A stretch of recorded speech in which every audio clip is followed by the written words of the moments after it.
This North Vancouver shipyard is building ships for the Canadian Coast Guard and the Royal Canadian Navy. It and the country's largest shipyard, Davie Shipyard, are at capacity until the end of the decade. But despite that, the BC Conservative Party is calling on the BC government to cancel a $1 billion contract with China to build new BC ferries.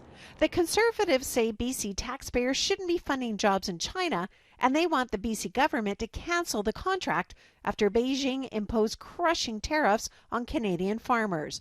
They are hurting British Columbians. They're costing us jobs. Why would we be creating jobs in Canada by building ferries in Canada? This contract needs to be cancelled. Canada's infrastructure bank lent BC Ferries the funds to build the ships. But last month, Federal Transport Minister Chrystia Freeland sent a letter to her counterpart in BC to ensure the money won't go towards the Chinese-made ferries. BC Ferries Marine Workers Union agrees the ships need to be made domestically. Potentially, we have a ferry system that is now vulnerable to a trade war or political dispute.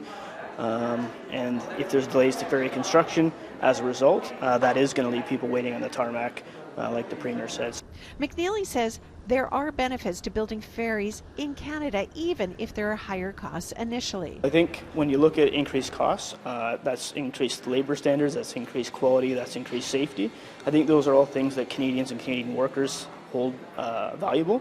And while there may be additional costs up front, I think the long-term cost would actually be less because you wouldn't have to bring parts over.